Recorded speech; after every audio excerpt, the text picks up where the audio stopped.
ગુજરાતના પ્રવાસનને વૈશ્વિક ઓળખ આપવા 50 હાઇલક્સ સવારોની 1500 કિમીની મેગા સફારી 1500 કિમીની સાહસિક સફર અમદાવાદના ક્લબ 07 થી 10 જાન્યુઆરીએ થશે પ્રસ્થાન।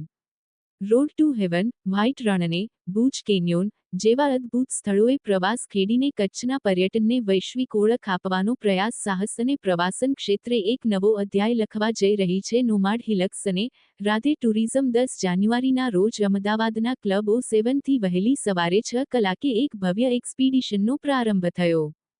આ કાર્યક્રમનું નામ છે કચ્છ રણ ઉત્સવ હાઇલક્સ એક્સપીડિશન। આ ભવ્ય આયોજનના સૂત્રધાર નોમાડ હિલક્સ ગ્રુપ અને નારણ ગઢવી, રાધે ટુરિઝમ છે, જેઓ છેલ્લા 8 વર્ષથી કચ્છના પ્રવાસન ક્ષેત્રે સક્રિય છે। તેઓ અત્યાર સુધીમાં 10,000મી વધુ લોકોને કચ્છની સફર કરાવી ચૂક્યા છે અને બાઇકર્સ, આર્ટિસ્ટ તેમજ ફોટોગ્રાફી જેવી વિશેષ ઇવેન્ટ્સના મેનેજમેન્ટમાં મહારત ધરાવે છે। કચ્છના રણને દેશમાં અને વિદેશમાં ખ્યાતિ પામવા માટે એક આયોજન કરવામાં આવ્યું છે, તમે કઈ રીતે જુઓ છો? કચ્છ રણને આપણે અત્યારે દેશ વિદેશમાં એને ખ્યાતિ મળી છે। આપણા મોદી સાહેબે જે રણોત્સવ ફેસ્ટિવલ સ્ટાર્ટ કર્યો છે લાસ્ટ 13-14 વર્ષથી એકદમ પબ્લિકને જેમ જેમ હવે ખબર પડતી જાય છે એમ હવે પબ્લિક રણોત્સવ જોવા માટે આવે છે। અને જે આપણે આ રણોત્સવનું માર્કેટ અત્યારે વધારે છે, પણ આવી રીતે ક્યારે ઓફરોડિંગ તરીકે આવી રીતે રાઇડિંગ તરીકે કોઈક દી બાઇક રાઇડ સુધી હજી સુધી થયું છે, પણ આટલું સારું આયોજન આટલી સારી ગાડીઓ સાથે કોઈ દી થયું નથી। તો આ એક કચ્છ રણોત્સવ માટે ફર્સ્ટ ટાઈમ થવાનું છે। આ પહેલી વાર એવું કચ્છમાં થાય છે કે આટલી સંખ્યામાં એક સારા કોમ્યુનિટી એક અહીંયા આવી રહી છે કચ્છમાં રણોત્સવને માણવા માટે। આ ટોટલ કેટલા કિલોમીટરનું આયોજન રહેશે અને એ લોકોને રહેવા કરવાની સુવિધાઓ કેવી રીતની રહેશે? તો આની રાઉન્ડ ટ્રીપ આખી 1500 કિલોમીટરની અરાઉન્ડ રહેવાની છે। આમ નોર્મલ કચ્છ વિઝિટ કરવામાં કેવું છે કે આપણો વિશ્વનો સૌથી મોટો જિલ્લો તરીકે એક જગ્યા છે। એક નાના ડેસ્ટિનેશન થી બીજા ડેસ્ટિનેશન સુધી જવા માટે બહુ ખાસું એવું અંતર આની અંદર કાપવાનું રહેશે। તો આ અરાઉન્ડ રાઉન્ડ ટ્રીપ આખી 1500 કિલોમીટરની રહેવાની છે અને એની અંદર ખાસ કરીને એક હાઇલક્સ નોમાદ ગ્રુપે એક સારું પગલું ભર્યું છે કે અત્યાર સુધી 10 સિટીને બધા લોકો પ્રિફર કરતા હતા રહેવા માટે, પણ આ ગ્રુપે એક કે જેના માટે મોદી સાહેબે આખું ફેસ્ટિવલ ઊભું કર્યું છે લોકલ લોકોની રોજગારી માટે।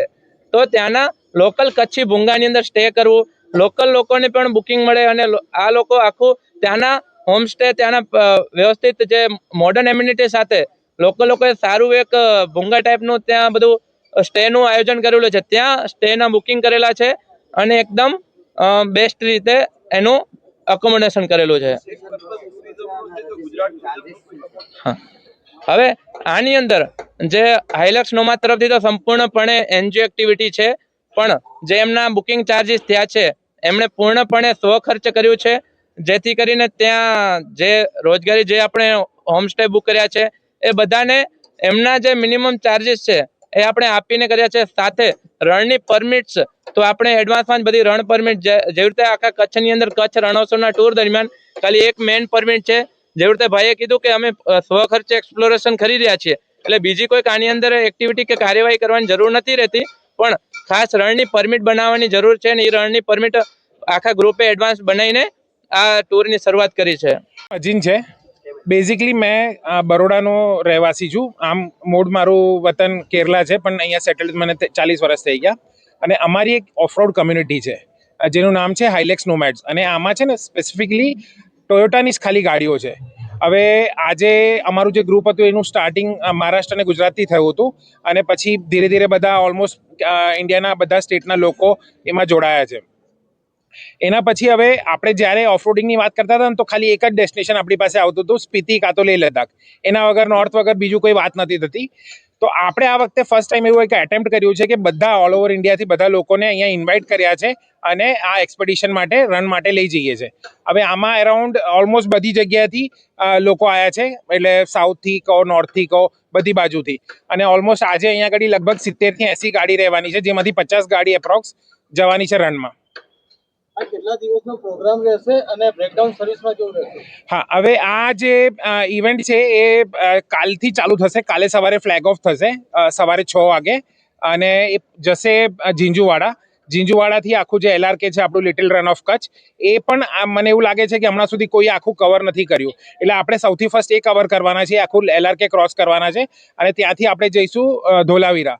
ધોલાવીરા આપણું એક દિવસનું સ્ટે છે. ધોલાવીરા આખું ફરીશું અને એના પછી નેક્સ્ટ ડે આપણે જઈશું ટેન્ટ સિટી, જે દોરડોમાં છે. દોરડોથી આપણે દોરડો આખું કવર કરીને ફોર્થ ડે આપણે પહોંચીશું, થર્ડ ડે સોરી, આપણે પહોંચીશું માંડવી, અને માંડવી એક્સપ્લોર કર્યા પછી પાછું આપણે આવવાના છે અમદાવાદ. આ રીતનું આપણું પ્રોગ્રામ છે.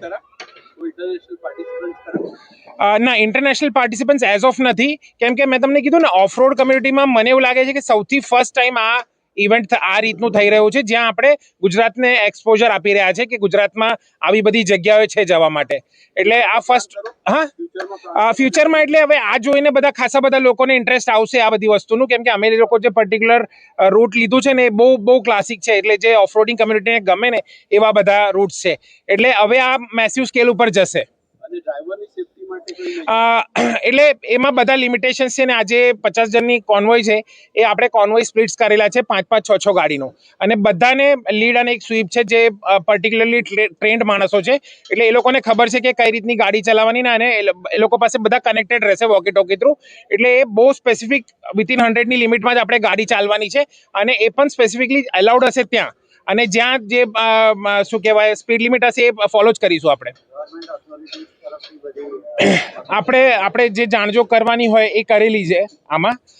અને આ પર્ટિક્યુલરલી કોઈ ઓફરોડ એટલે ઇવેન્ટ નથી, એટલે ઓફરોડિંગ એ નથી. આપણે ખાલી એક્સપ્લોર કરવા જઈ રહ્યા છે, જે ટુરિસ્ટ ડેસ્ટિનેશન છે, જે ગુજરાત ગવર્મેન્ટ બહુ શું કહેવાય જેનું એ કરે છે. આપણે અમારા લેન્સ થ્રુ એ વર્લ્ડને પ્રોજેક્ટ કરી રહ્યા છે કે ગુજરાતમાં આવું પણ છે. એટલે અમે કઈ ઓફરોડિંગ કરી નહીં રહ્યા કે જેમાં આપણને કોઈ પરમિશન એની જરૂર પડે. આ ઇવેન્ટમાં દરેક ગાડીમાં કેટલા ડ્રાઈવર હશે અને ઇવેન્ટ કરવાનો મેઇન હેતુ શું? અચ્છા, આ ઇવેન્ટ કરવાનું મેઇન હેતુ એવું છે કે મેં જે રીતનું પહેલા તમને કીધું ને, કે આ હાઇલેક્સ નોમેડ્સ અમારું કમ્યુનિટીનું નામ છે ને, અને આમાં સ્પેસિફિકલી ખાલી એક જ ગાડી છે, ખાલી હાઇલેક્સ વગર બીજી કોઈ ગાડીને આપણે એન્ટરટેન કરતા નથી. અને એમાં છે ને ઓલમોસ્ટ એવા બધા લોકોએ આ ગાડી લીધેલી છે ને, જે શું કહેવાય આવા એક્સપ્લોરેશન માં ઇન્ટરેસ્ટ ધરાવે છે. એટલે એ લોકો બધા ભેગા થયા છે, અને અમને એવું લાગે છે કે એટ સમ પોઈન્ટ એક સેમ વેવલેન્થ વાળા લોકો છે. તો આજે તમે માની શકો કે કોઈ કેરલાથી આવ્યું છે, કોઈ કર્ણાટકાથી આવ્યું છે, લોકો 2 તારીખે નીકળ્યા હતા તો આજે અહીંયા આગળ પહોંચ્યા છે, એવા બધા લોકો છે. અને સ્પેસિફિકલી આ ખાલી હાઇલેક્સ પૂરતું જ છે, અને હાઇલેક્સનું એટલું ક્રેઝ છે કે બધાને જોવું છે, મળવું છે. હવે આજે અમદાવાદમાં લગભગ 50 જણા હાઇલેક્સ જે ઓનર છે, એ લોકો આ લોકોને મળવા આવવાના છે અહીંયા આગળ. આ જે ગ્રુપ છે, કોમ્યુનિટી છે, એ ગુજરાત સિવાય ભૂતકાળમાં ક્યાંય કોઈ આ રીતે ટ્રીપ કરી છે? એટલે મેં તમને જે પહેલા કીધું ને એ રીતનું, આ ઓફરોડિંગ જ્યારે આપણે કહીએ ને, તો બેઝિકલી બધાને સ્નો ડ્રાઈવ જ કરવું હોય, એના વગર એ લોકો કંઈ માનતા નથી, એટલે સમજતા નથી. પણ આપણે આ ફર્સ્ટ એટેમ્પ્ટ એવું કર્યું છે કે આપણે રણ બતાવીએ લોકોને. એટલે આ ફર્સ્ટ ટાઈમ થયું છે. પણ હા, ઓફરોડ અને સ્નો ડ્રાઈવ એ બધું થતું હોય છે રેગ્યુલરલી.